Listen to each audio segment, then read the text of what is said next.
नमस्कार दोस्तों, the Indian story teller में आपका स्वागत है। हम उम्मीद करते हैं कि आपको हमारी कहानी वसीयत के दावेदार का पहला भाग अच्छा लगा हो। अगर आपने हमारी कहानी का पहला भाग नहीं सुना है तो आप हमारी चैनल में जाकर हमारी कहानी का पहला भाग सुन सकते हो। आज हम लेकर आए हैं हमारी कहानी का दूसरा भाग। पहले भाग में आपने सुना ही होगा कि भवानी सिंह अपनी सारी जायदाद जयदेव के नाम कर देता है और बाकी सब लोग गुस्से में आ जाते हैं। तभी रात को जयदेव और सीमा की कोई गोली मारकर हत्या कर देता है। फिर आगे क्या होता है ये जानने के लिए आज हम आपको बताएंगे हमारी कहानी का दूसरा भाग। तो आइए अब बढ़ते हैं कहानी की ओर। अब पुलिस वहां आ चुकी थी। पुलिस ने आते ही दरवाजा तोड़ दिया। भीतर पास में सीमा की और बेड पर जयदेव की लाश पड़ी थी। इंस्पेक्टर विजय ने अपने साथ आए असिस्टेंट सब इंस्पेक्टर अमृतपाल से कहा, दरवाजा अंदर से बंद था, खिड़की अंदर से बंद है, तो कातिल आया तो आया कहां से? सब इंस्पेक्टर अमृतपाल के पास इस सवाल का कोई जवाब नहीं था। जब तक डॉक्टर, फिंगरप्रिंट एक्सपर्ट, फोटोग्राफर नहीं आते तब तक बाहर पूछताछ करनी चाहिए। यू आर राइट, इंस्पेक्टर ने अमृतपाल से कहा। फिर दोनों बाहर आ गए। सब जयदेव के पास वाले कमरे में, जो कि प्रताप और सुलोचना का था, वहां पर सब मौजूद थे। इंस्पेक्टर विजय अमृतपाल के साथ प्रताप, सुलोचना, शीला, अजित, गजानन, किशोर और माया सभी उपस्थित थे। मरने वाला कौन है? जयदेव और उसकी पत्नी सीमा। आप में से कोई बता सकता है कि यह हत्या किस वजह से हुई होगी? हम क्या बता सकते हैं, किशोर ने कहा। तो आप ये कहना चाहते हैं कि यहाँ ऐसा कुछ नहीं हुआ जो इन हत्याओं की वजह बन सके? वजह मुझे मालूम है। सबकी नजरें माया पर स्थिर हो गई। यह सुनकर सबके दिल की धड़कनें तेज हो गई थी। आपको मालूम है? विजय ने पूछा। हाँ, राजा साहब गंभीर रूप से बीमार है। ये सब उनके नज़दीकी रिश्तेदार हैं। मरने से पहले राजा साहब इनमें से किसी को अपना वारिस बनाना चाहते थे। उन्होंने इसीलिए इन सबको यहाँ पर बुलाया था। मिस्टर जयदेव उनके भांजे थे। वो राजा साहब के लाडले और चहीते थे। राजा साहब ने कल हम सबकी हाजिरी में मिस्टर जयदेव को अपना वारिस घोषित किया था। ये बात किसी को भी पसंद नहीं आई थी। राजा साहब के इस फैसले से सब नाराज थे। मिस्टर किशोर ने तो अपना विरोध भी जताया था। मिस्टर किशोर, आपने तो कहा था कि यहाँ ऐसा कुछ भी नहीं हुआ है जो हत्या की वजह हो। किशोर बोला, यह गलत है।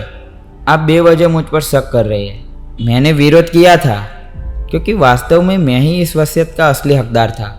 लेकिन विरोध करना और कत्ल करना दोनों अलग बात है। हाँ, पता तो चल ही जाएगा। विजय ने कमरे में अपनी नज़रें दौड़ाई। जयदेव के कमरे की दीवार में जो कबाड़ था, बिल्कुल ऐसा ही कबाड़ इस रूम में उसी दीवार में था। यह किसका रूम है? मेरा, प्रताप ने कहा। यह सब हुआ तब आप कहाँ थे? मैं अपनी पत्नी सुलोचना के साथ यहीं पर था। गोलियों की आवाज़ और चीखें सुनकर हम बाहर आ गए। आपने किसी को भागते हुए देखा? नहीं। फिर आपने क्या किया? हम दोनों जयदेव के कमरे के दरवाजे के पास खड़े थे। तब शीला और अजित भी वहाँ पर आ गए। उनके बाद गजानन, किशोर और माया भी आ गए। माया जी, आप कहाँ थी? राजा साहब के रूम में थी। वहाँ क्यों? क्योंकि राजा साहब को कभी भी मेरी ज़रूरत पड़ सकती है। और मिस्टर किशोर, आप? मेरा कमरा प्रताप की बगल में ही है। जब ये घटना घटी तब आप सब सो रहे थे? जी सर। मिस्टर किशोर, आप क्या कर रहे थे? मैं वॉशरूम में था। मुझे ऐसा क्यों लग रहा है कि आपकी शंका की सोई बार बार मुझ पर ही आती है? मिस्टर किशोर, इस वक्त आपके सिवा शक के दायरे में कोई नहीं है। वैसे तो हम सब पर शक करते हैं, लेकिन वसीयत का विरोध आपने किया था। मिस्टर जयदेव को आपने धमकी दी थी। ठीक उसी रात दोनों का मर्डर होना और बाद में पुलिस को बुलाने में भी आपका जो रवैया था, इससे तो सारा शक आप पर ही जाता है। वैसे मैंने अभी पूछताछ ही की है, आप पर कोई आरोप नहीं लगाया है। किशोर चुप हो गया। इस बंगले में कोई और है जो इस वक्त मौजूद नहीं है? जी, नरबेराम, भीम सिंह और गेटकीपर जंग बहादुर, प्रताप ने कहा। वो कौन है और कहाँ है? नरबेराम और भीम सिंह नौकर और केयरटेकर है। जंग बहादुर वॉचमैन है। इससे पहले इंस्पेक्टर विजय आगे कुछ पूछता डॉक्टर, फिंगरप्रिंट एक्सपर्ट और फोटोग्राफर वहां पहुंच चुके थे। इंस्पेक्टर विजय ने जरूरी सूचनाएं दी। वे सब अपने अपने काम में लग गए। बाद में डेड बॉडीज को पोस्टमार्टम के लिए भेज दिया गया। सर, खूनी कहाँ से आया और कहाँ गायब हो गया? सब इंस्पेक्टर अमृतपाल ने विजय से कहा। विजय ने कोई जवाब नहीं दिया। फिर दोनों कमरे में दाखिल हुए। अमृतपाल, खूनी दरवाजे के रास्ते तो नहीं आया था। दरवाजा अंदर से बंद था। अंदर से सारी खिड़कियां अभी भी बंद है। जी सर, जरूर इस कमरे में कोई खुफिया रास्ता होना चाहिए। दोनों ने पूरा कमरा बारीक तरीके से सर्च किया। अमृतपाल कबाड़ के पास जा पहुंचा था। उसने कबाड़ का दरवाज़ा खोला। अंदर पुराना सामान पड़ा था। उसे कोई खास चीज़ नहीं दिखाई दी। जैसे ही उसने आगे बढ़ना चाहा, वो रुक गया। सर, उसने विजय को आवाज़ दी, यहाँ पर आइए। क्या बात है? ये देखिए, उसने कबाड़ की ओर इशारा करते हुए कहा। नीचे सामान पर लगी धूल पर जूतों के सीधे और उल्टी छाप थी। जरूर खुफिया रास्ता इसके पीछे होना चाहिए। खूनी इस रास्ते से आया और जयदेव और सीमा को मार के वापस इसी रास्ते से चला गया। विजय को टॉर्च की जरूर थी, इसलिए उसने कांस्टेबल को आवाज़ दी। कांस्टेबल विजय को टॉर्च देकर बाहर चला गया। विजय ने बारीकी से कबाड़ की एक एक इंच जगह देखी। उसको बाईं तरफ एक कील जड़ी हुई दिखाई दी। उसने कील को ऊपर नीचे किया, फिर दाएं बाएं किया, लेकिन कुछ नहीं हुआ।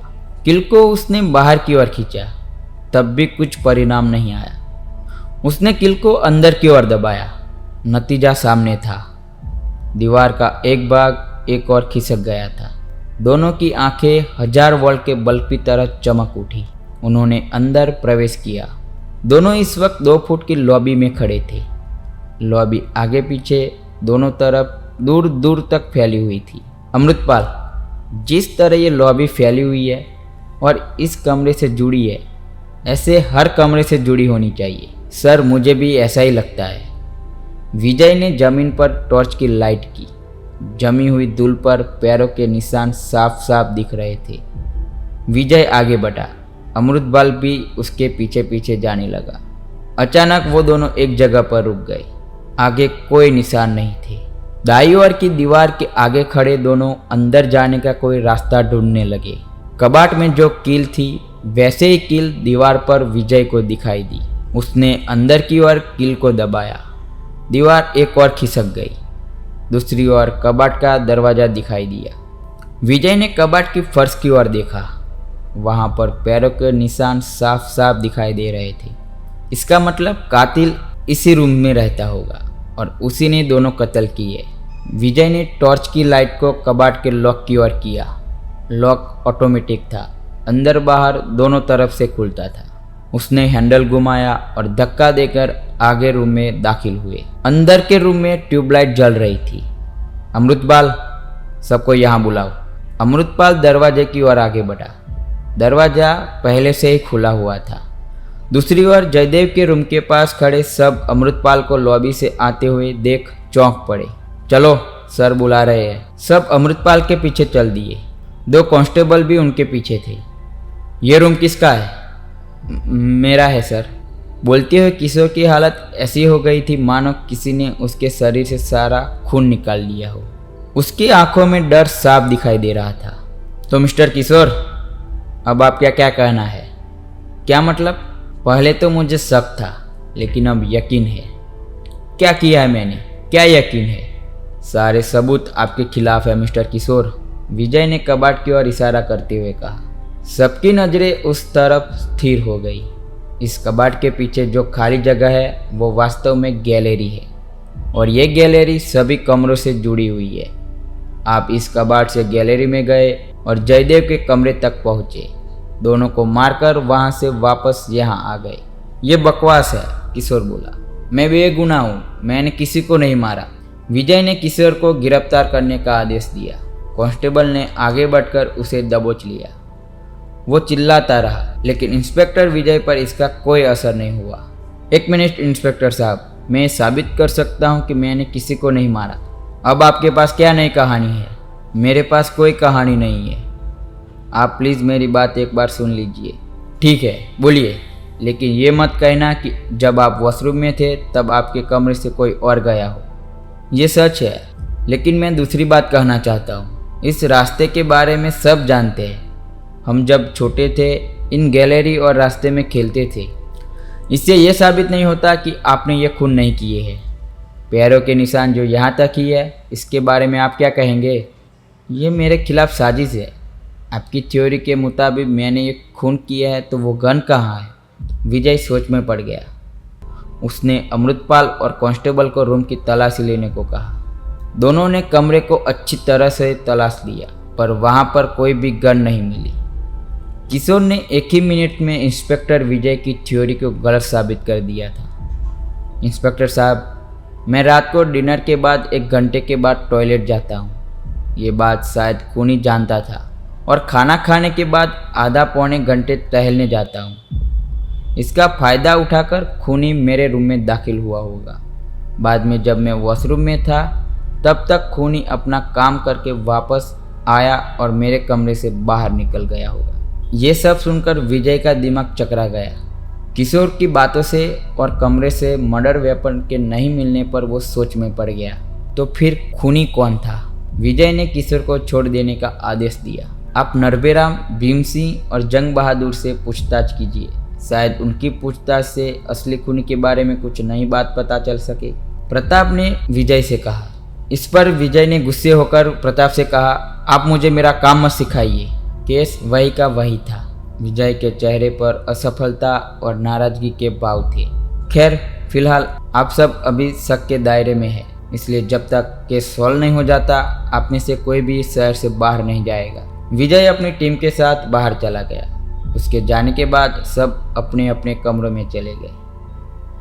तो दोस्तों, ये था वसीयत के दावेदार कहानी का दूसरा भाग। हमें कमेंट में ज़रूर बताइएगा कि अब तक की कहानी आपको कैसी लगी है। हम हाजिर होंगे अगले हफ्ते इस कहानी का अगला भाग लेकर। धन्यवाद।